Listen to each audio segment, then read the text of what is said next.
શું રામ રાજ્યની અંદર દીકરીઓને પગે પટ્ટા મારવામાં આવતા હતા, રાત્રે અપહરણ કરવામાં આવતા હતા?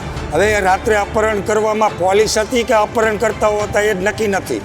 જો સંવિધાનની સોગંદવિધિ કરેલી હોય અને અસલ પોલીસ હોય તો રાત્રે કોઈ અબલા નારીને સંધ્યા પછી એની ધરપકડ ન કરે એવો સુપ્રીમ કોર્ટનો કોન્સ્ટિટ્યુશનનો કાયદો છે. તો શું રાત્રે ધરપકડ કરવાવાળી પોલીસ જ હતી કે ભાજપના દલાલો હતા? જ્યારે સમાજને જરૂર હોય છે, તમારે સંસ્થાને જરૂર હોય છે, ત્યારે ઉમિયામાના અને ખોડિયારમાંના રથ લઈને ગામડે ગામડે ફરો છો. આજે પાટીદાર સમાજની દીકરીને જરૂર છે ત્યારે 18 વર્ષનો સમાજ અહીં સમર્થનમાં આવ્યો છે. તો તમે બધી ઊંધેડીઓ બનીને કઈ દરમાં કરી ગઈ છો? બહાર તો નીકળો. તો તમને શરમ નથી આવતી કે દલાલ બનીને દલાલી કરવા ગાંધીનગર પહોંચી ગયા છો બધા ફાઇલો પાસ કરાવવા માટે? આજે એક પણ સંત અહીંયા સમર્થનમાં આવ્યો નથી. તો શું ધર્મ મરી ગયો છે? માનનીય હર્ષ સંઘવી સાહેબને અને અમરેલી પોલીસને ખૂબ ખૂબ અભિનંદન આપું છું કે તમારી જાંબાજીને, તમારી નપુસકતાને, નિલેશ એરવાડિયાના વંદન. હું મોરબીથી આવું છું, પાટીદાર અનામત આંદોલન સમિતિમાંથી આવું છું. નારી સ્વાભિમાન આંદોલન જે આજે પરેશભાઈ એક પાટીદારના દીકરા તરીકે અને સર્વ સમાજના સમર્થનથી આજે જે એક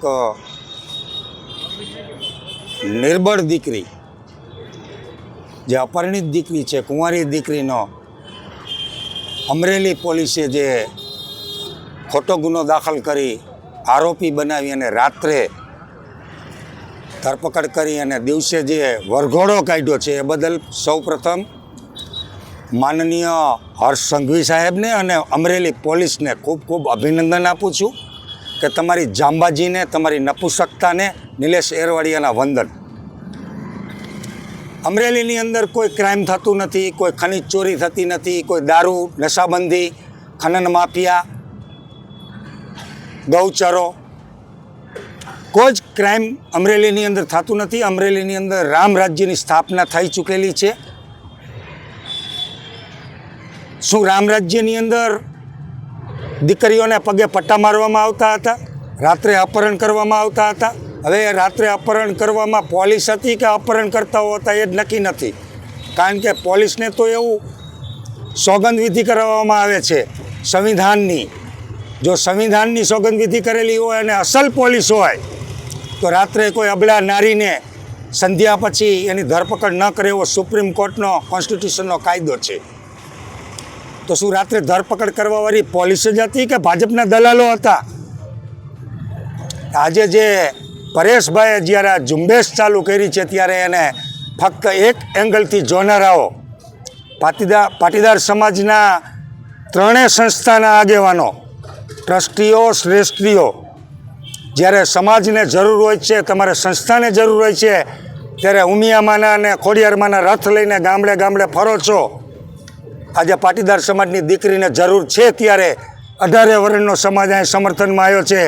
તો તમે બધી ઊંધેડીઓ બનીને કઈ દરમાં કરી ગઈ છો? બહાર તો નીકળો. જ્યારે સમાજના નામે ફંડ ઉઘરાવવું હોય છે, ઉમિયામાના નામે, ખોડિયારમાંના નામે, ત્યારે ગામડે ગામડે પાટકો છો. આજે દીકરીના સ્વાભિમાનની વાત છે, અભિમાનની વાત છે, ગર્વની વાત છે, ગરિમાની વાત છે. તો તમને શરમ નથી આવતી કે દલાલ બનીને દલાલી કરવા ગાંધીનગર પહોંચી ગયા છો બધા ફાઇલો પાસ કરાવવા માટે? આજે આ સૌરાષ્ટ્ર સંતોની ભૂમિ કહેવાય છે. હું તો ઝાલાવાડ પ્રદેશમાંથી આવું છું, પણ સૌરાષ્ટ્ર, કાઠિયાવાડ આપણું સંતોની ભૂમિ કહેવાય છે. કહેવાય છે ને? આજે એક પણ સંત અહીંયા સમર્થનમાં આવ્યો નથી. તો શું ધર્મ મરી ગયો છે? ક્યાં ગયો ધર્મ? સનાતન ધર્મ, સ્વામિનારાયણ ધર્મ, સ્વાધ્યાય ધર્મ, બધા ધર્મના વાળાના ઠેકેદારો. કોઈ ઠેકેદારો નથી. શું આ હિન્દુ ધર્મમાં પાટીદાર સમાજની દીકરી નથી આવતી? શરમ નથી આવતી તમને? ગામડે ગામડે સત્સંગ કરવા અને કથાઓ કરવા બેસી જાઓ, લાંબા ટાંકા, ટીલબા અને કંઠીઓ પહેરીને.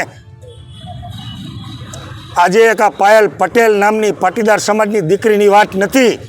આવનારા સમયમાં કોઈ પણ સમાજની દીકરીને આવો અન્યાય ન થાય એના માટેની આ સ્વાભિમાનની લડત છે. હું મોરબીથી મારા તમામ કામ પડતા મૂકીને સ્વાભિમાનની લડતમાં સમર્થન દેવા આવ્યો છું. પાટીદાર અનામત આંદોલનનો એક જવાબદાર, પ્રતિષ્ઠિત વ્યક્તિ તરીકે જવાબદારીથી કહું છું સરકારને પણ અલ્ટિમેટમ આપું છું કે જો આ શાંતિપ્રિય ગાંધી ચિંધ્યા માર્ગે ચાલતી અહિંસાવાદી તમારી પાસે માગણી મૂકેલી આ તમામ દિગ્ગજ આગેવાનો, સામાજિક આગેવાનો, શ્રેષ્ઠીઓ, રાજકીય આગેવાનો અને 18 વર્ણના મુરબ્બીશ્રીઓ ઉપવાસ ઉપર બેસી અને તમારી પાસે માગણી કરતા હોય, પહેલી બીજી ABCD તમને મગજમાં ન બેસતી હોય તો અમે એ જ આંદોલનકારીઓ છીએ 2015માં તમને ત્રીજી ચોથી ABCD શીખડાવી હતી.